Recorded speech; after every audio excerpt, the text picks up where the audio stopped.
Eigentlich wollte ich euch heute nur das Set 6285, den Güterwaggon Linz mit seinen R88 Radienschienen zeigen. Aber Freunde, wie geil ist denn bitteschön dieses Mok einer Kriegslokomotive von Kobi?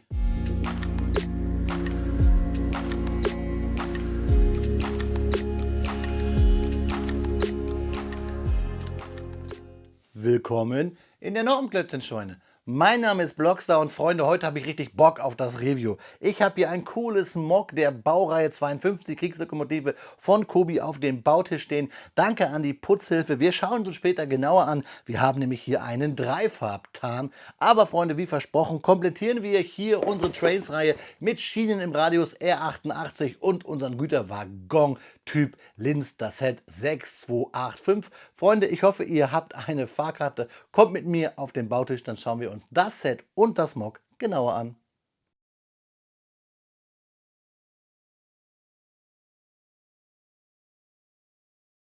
Ja, Freunde, bevor wir uns das Mok angucken, gucken wir uns natürlich den Karton an unserer 6285 des Güterwaggons Typ OMMR 32 Linz im Maßstab 1:35, natürlich aus der Historical Collection World War II, 584 Steinchen und eine schmutzige Minifigur. Wir freuen uns auf viele Drucke und halt auf diesen Güterwagen mit den hohen Kanten. Schauen wir uns die Rückseite an.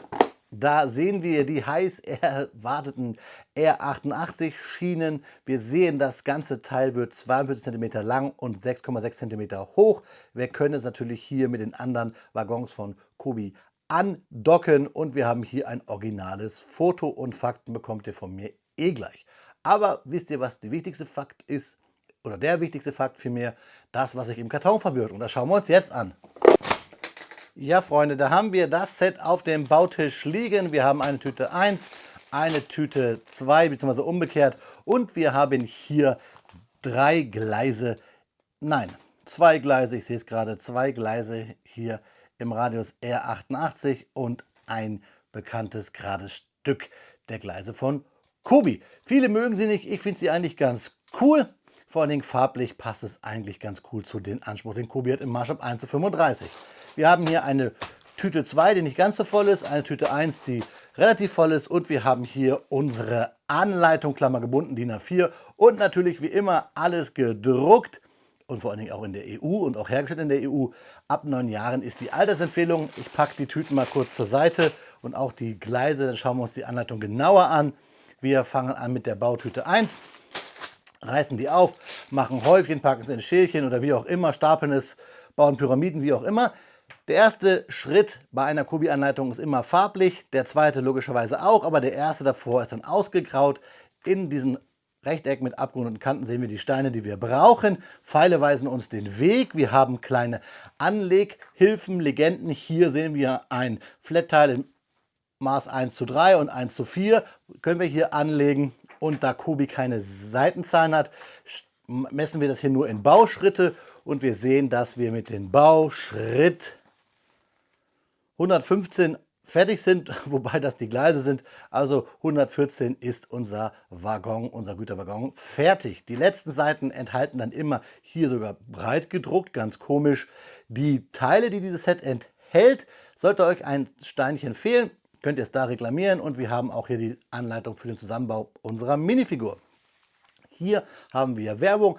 Ihr habt die Lokomotiven sicherlich oben bei mir auf das Regal stehen sehen. Auf dem i oben in der Ecke, das müsste hier irgendwo sein oder da, findet ihr die Reviews zu diesen beiden Lokomotiven, beziehungsweise auch zu der und auch natürlich zu unseren schweren Plattformwagen. Freunde, ich wünsche euch jetzt viel Spaß bei den Fakten und mir natürlich beim Klemmen des Güterwagen Typ OMMR 32 Linz aus dem Hause Kobi.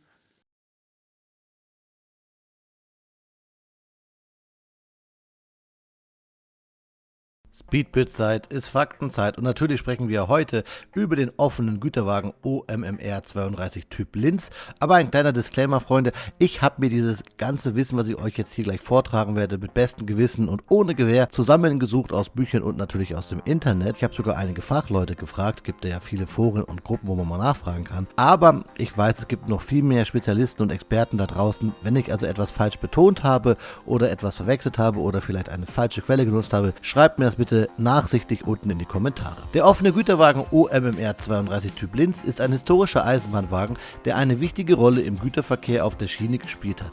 Dieser Wagentyp gehörte zur Gruppe der offenen Güterwagen und wurde von der österreichischen Bundesbahn entwickelt und auch eingesetzt. Ja, die hieß auch schon vor dem Zweiten Weltkrieg österreichische Bundesbahn bzw. österreichische Bundesbahnen. OMM mit dem Zusatz R ist das Gattungszeichen und Linz der Gattungsbezirk. Linz war zu dieser Zeit ein wichtiger Industriestandort in Österreich und spielte eine Schlüsselrolle in der Produktion von Schienenfahrzeugen und der Eisenbahninfrastruktur. Der OMMR 32 Typ Linz wurde in den 1930er Jahren entwickelt und war Teil eines größeren Programms zur Modernisierung des Eisenbahnverkehrs in Österreich. In dieser Zeit war die Verbesserung der Güterbeförderung von entscheidender Bedeutung, um die wirtschaftliche Entwicklung des Landes zu unterstützen. Der Güterwagen OMMR 32 Typ Linz stellt ein bemerkenswertes Kapitel in der Geschichte der Eisenbahn dar. Zwischen 1939 und 1941 wurden sie in großer Stückzahl beschafft und zeichneten sich durch ihre besonderen Merkmale aus. Mit einer Bordwandhöhe von nur 1 Meter wurde sie speziell für den Transport von Straßenfahrzeugen entwickelt, wobei die hölzernen Seitenwände vollständig abgebordet werden konnten. Dies ermöglichte den Transport einer breiten Palette von Gütern. Deswegen wurden diese Fahrzeuge auch von der Reichsbahn und der Wehrmacht eingesetzt. Der Unterschied zu einem OMMR-Typ Villach waren, dass die Seitenwände dort 1,55 Meter hoch waren und nicht abmontiert werden konnten. Also es gab einen OMMR-Typ Villach und es gab einen OMMR-Typ Linz. Es gab auch noch andere, Klagenfurt und so weiter, da kommen wir aber später noch hinzu. Diese Wagen zeichneten sich durch ein großes räumliches Sprengwerk mit außenliegenden Rahmenwagen und einen Achsstand von 6 Metern aus. Ursprünglich für ein Ladegewicht von 20 Tonnen konstruiert, waren ihre Fahrwerke jedoch verstärkt und für eine Achslast von 25 Tonnen ausgelegt. Im Jahr 1940 erließ die Deutsche Reichsbahn eine Verfügung, die es erlaubte, einige Fahrzeugtypen während des Krieges mit bis zu 1 Tonne über den ursprünglichen zugelassenen Ladegewicht zu beladen. Dies betraf auch die Fahrzeuge des Gattungsbezirkes Linz, wodurch sie mit 25,5 Tonnen beladen werden konnten. Tatsächlich erhielten einige Wagen dieses Typs sogar das Ladungszeichengewicht für 25 Tonnen. Fahrzeuge mit Handbremse wurden mit einem offenen Bremserstand ausgestattet, um die Sicherheit während des Transports zu gewährleisten.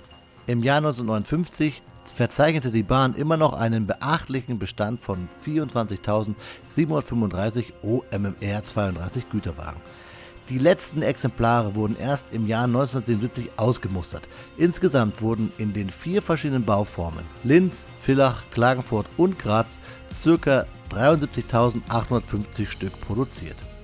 Die OMMR Linz Güterwagen erwiesen sich als äußerst geeignet für den Transport von militärischen Fahrzeugen.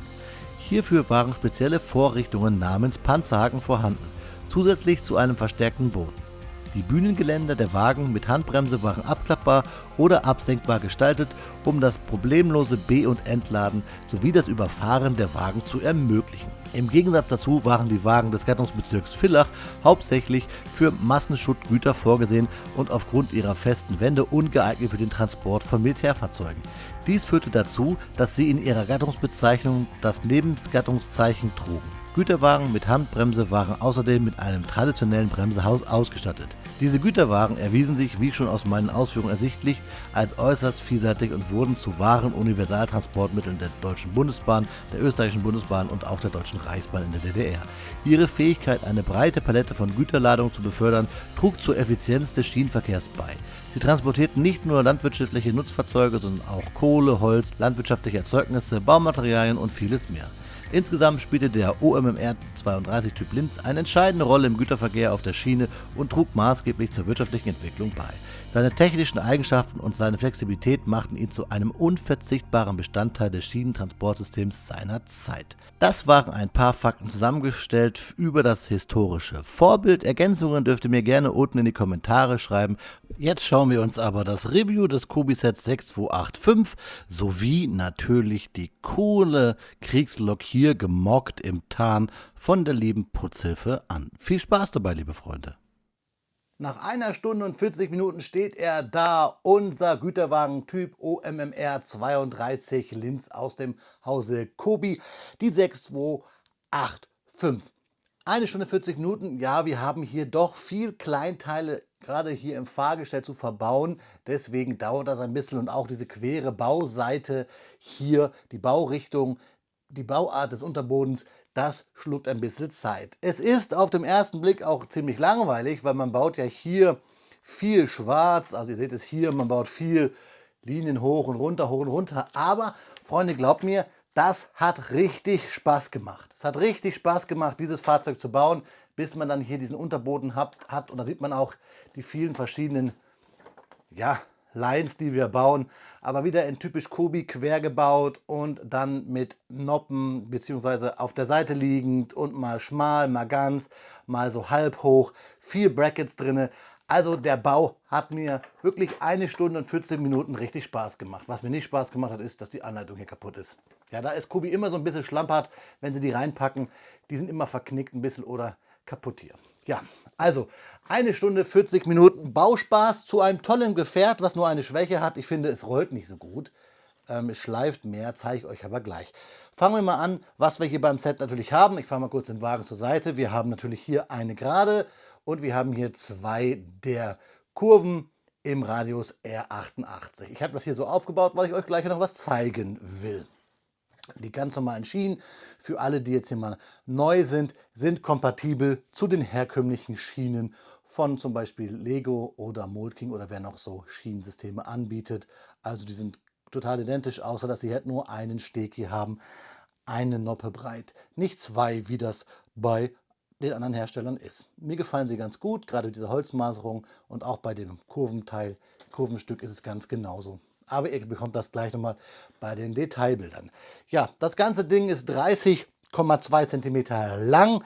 Es ist 6 cm hoch, bzw. 6,6 cm, und es ist 8,8 cm breit. Aber alle Infos dazu findet ihr unten in der Videobeschreibung. Ich habe nur 2 Steinchen über gehabt und das ist eigentlich auch fast kaum der Rede wert. Die bekommt ihr hier kaum raus. Es sind nämlich so 2 Bolzen gewesen. Na, schwer zu fassen. So, 2 Bolzen. Das sind die einzigen Steine hier, die übergeblieben sind. Trotzdem ist ja immer schön, wenn man extra Klemmbausteine über hat, außerhalb des normalen Sets. Schauen wir uns die Figur an. Unser Hans Hermann hier in blond mit kohligem Gesicht, schwarz auch beschmutzten Hemd. Das Hemd ist grau mit grünen Hosenträgern hier und einer braunen Hose und Stiefel. Der Rücken ist nicht bedruckt und wir haben eine Schaufel dabei. Und warum der Herr so schwarz ist, naja, das liegt daran, dass wir hier im Wagen noch einige Stats dabei haben als Kohle. Ich habe es euch ja bei den Fakten gesagt, wird ja auch für Schüttgut benutzt, hier halt als Kohle. Und das erklärt halt auch, warum dieser Wagen, und jetzt kommen wir dazu, von innen so schwarz ist. Schön, und man kann es gut durch die Spiegelung sehen, sind die schwarz maserierten 1x4er Flat-Tiles, die Fliesen. Schön diese Holzmaserung, das gefällt mir. Richtig geil auch, dass wir eine ganze Menge Drucke haben. Hier das Ladegewicht, die Traglast und so weiter und so fort und Deutsche Reichsbahn Linz. Daher wissen wir halt auch, das Fahrzeug ist halt während des Zweiten Weltkriegs hier eingesetzt worden. Und da haben wir auch einen Druck Linz und von vorne dann hier und von der Seite die identischen Drucke. Wir können hier die Seitentüren aufklappen. Da und das gleiche auf der anderen Seite auch. Und wir haben natürlich hier die Möglichkeit, das Fahrzeug in einen kompletten Zug einzuspannen. Und wir haben hier noch die Räder und ganz toll das Fahrwerk. Das gefällt mir gut. Bisschen blöd halt hier, die Räder schleifen so ein bisschen an diesen Stangen hier. Da muss man das ein bisschen ausrichten, dass sie nicht schleifen, was aber sich durch die Bewegung leicht wieder zusammenruckelt und schleift es doch wieder. Also es schleift hier ein bisschen und da fällt sogar der Pinöppel ab. Den brauchen wir gleich aber noch zum Ankoppeln. So, aber was ich euch sagen wollte ist, von unten hier diese Verstrebung und dieses Fahrwerk, das hat mir richtig Spaß gemacht zu bauen. Ich finde es cool, diese schwarze Spinne hier drauf, das sieht richtig klasse aus. Also Wirklich ein toller Wagen und vor allen Dingen auch, wenn man jetzt mit Eisenbahn vielleicht nichts am Hut hat und ich weiß, ja klar, das Kobi-Eisenbahn-Thema ist relativ teuer, aber ich finde auch, was Klemmbausteine angeht, von originären Herstellern, ich spreche jetzt nicht von Mox oder von Kleinserien, das Beste, was es eisenbahntechnisch gibt. Mehr Details als über Kobi bekommt man eigentlich nicht und vor allen Dingen auch die Drucke. Also das macht richtig Spaß. Wichtig jetzt noch, ich habe es euch bei den Fakten gesagt, dass diese Wagen ja benutzt wurden auch für den Transport von Kraftfahrzeugen, gerade auch militärischen Kraftfahrzeugen. Das testen wir mal. Wir haben hier den Kobi Opel Blitz und schaut mal, passt perfekt rein. Generell wirklich eine tolle Ergänzung, was das Thema Kobi Trains angeht. Wenn es euch zu schnell geht, jetzt hier dieses Review, keine Angst, ihr bekommt ja gleich sowieso von mir noch Detailbilder. Und wo wir beim Thema Detailbilder sind, ich habe euch ja gesagt, bei diesem Waggon möchte ich euch noch ein bisschen mehr präsentieren, denn wir fahren diesen Wagen mal zur Seite, denn ich habe hier noch etwas auf dem von mir hier aufgebauten Abstellgleis und das möchte ich euch zeigen. Das ist nämlich hier das Kriegslok-Mok vom lieben Maurice von der Putzhilfe. Richtig cool, oder? Das ist das ganz normale Kobi-Set, was ihr kennt und nur hier in 3 Farben aufgebaut. Oben auf dem i findet ihr die BR52 von mir gebaut. Hier von Maurice modifiziert in 3 Farben. In diesem Grau-Weiß, in diesem Dunkelgrau und in diesem helleren Grau. Einfach cool. Da mussten ein paar Fahrzeuge für herweichen. Ich denke mal, hier waren es Schiff- oder Flugzeugrümpfe. Hier vieles dieses Anthrazits hat Maurice, das weiß ich, von der F-35 und von Flugzeugen. Also eine tolle, tolle Arbeit. Ich kann nur sagen, Chapeau. Ich habe vielleicht die Steine auch, ich weiß es gar nicht. Aber ob ich jetzt nochmal an meine gebaute BR52 rangehen würde, ich weiß es nicht. Das Coole ist, Freunde, dass wir jetzt einen kompletten Zug haben. Eine komplette Lokomotive mit Anhängern hier im Modus der 30er Jahre. Glaubt ihr nicht? Doch, zeige ich euch. Ich fahre mal hier kurz vorbei. Hier muss man ein bisschen drücken. So, hier haben wir ja unseren Wagen Linz und jetzt gehe ich einmal kurz um die Kamera herum, denn ihr habt es ja im Intro gesehen. Ich habe ja auch noch den schweren Plattformwagen. Zack, und schon haben wir hier ein komplettes Gespann aus den 30er Jahren und ich versuche mal grob die Kamera zu schwenken. Sieht es nicht cool aus? Kompletter Zug, gemockt und mit den beiden noch erhältlichen oder zurzeit nur erhältlichen Wagen von Kobi. Ja, Freunde, das bekommt ihr gleich nochmal als Detailfotos. Bei Infos dazu, alle Informationen zum Kobi-Set 6285 findet ihr unten in der Videobeschreibung. Und nach den Detailfotos sprechen wir uns nochmal, beziehungsweise auch während den Detailfotos gibt es von mir Infos. Aber wir sprechen uns dann nochmal face to face, schauen uns nochmal in die Augen, liebe Freunde. Wie immer an dieser Stelle und des Öfteren jetzt schon bei meinen neuen Videos seht ihr hier Detailbilder des Kobi-Sets 6285 des offenen Güterwagens OMMR 32 Typ Linz. Und obendrauf, wie versprochen, das coole Mok der Kriegslok vom lieben Maurice bzw. seinen Designernamen Putzhilfe. Seinen Facebook-Auftritt findet ihr unten in der Videobeschreibung. Dort findet ihr auch den Link zu meinem Discord, den ihr auch gerne joinen könnt, denn da trefft ihr den Maurice auch an und könnt sogar mit ihm quatschen. Mit mir auch. Also, coole Sache, schaut mal da unten vorbei, da findet ihr eh alles rund um dieses Set, was ich euch hier vorstelle und halt die Kontaktdaten und auch Bezugsquellen für Kobi-Sets und sogar Ersatzteile. Aber auch da könnt ihr auf den Discord kommen zum Austauschen. Was ich gerade gesehen habe, während ich hier für euch nochmal die letzten Worte quasi so aufnehme, ist, dass es jetzt seit neuestem auch das Bogengleisstück R88, so nennt das Kobi, beziehungsweise nennt es Bogengleisblock, für 1,99 zu kaufen gibt. Also eine Kurve für 1,99 im Radius 88. Hat dann die Kobi-Nummer 157417. Also 2 Euro für eine so eine Kurve. Braucht man eine ganze Menge Holz, um da mal einen geschlossenen Kreis hinzubekommen. Ja, ich hoffe, dass Kobi da noch ein bisschen nachlegt. Wenn ihr auch so ein cooles Mok habt, wie vielleicht der Maurice, oder vielleicht könnt ihr euch an die SMS Nassau vom lieben Andreas erinnern, dann schreibt mir das doch gerne in die Kommentare. Vielleicht kann ich es ja auch vorstellen. Ich möchte generell, dass wir da etwas mehr zusammenwachsen, was das Kobi-Mocken angeht. Also eure Gedanken, eure Moks, eure Bauprojekte, was ihr gerade macht, schreibt das gerne unten in die Kommentare. Ja, Freunde, das war's bis hierhin und jetzt schauen wir uns nochmal in die Augen, wie versprochen. Ja, Freunde, da ist das Video auch schon schneller zu Ende, als eine Ladung PlayStation 5 von einem Güterwaggon abgeladen werden kann. Die meisten verschwinden wahrscheinlich in dunklen Quellen. Nee, Spaß, Freunde. Ich habe richtig Bock gehabt hier beim Bauen dieses offenen Güterwagens. Ich möchte fast behaupten, in diesem Video nenne ich mich einfach mal Logstar, auch wegen der coolen Lok da oben vom lieben Maurice, der Putzhilfe. Seinem Facebook-Auftritt findet ihr unten in der Videobeschreibung, sowie kommt bei mir gerne auf dem Discord vorbei, da findet ihr den Maurice auch das ein oder andere Mal im Talk. Könnt ihr euch ja austauschen, wenn ihr vielleicht auch Mocker seid. Mocken ist das Stichwort, denn wenn man eine richtige Eisenbahnlandschaft sich bauen möchte, ja, da braucht man viele dieser R88 Kurven.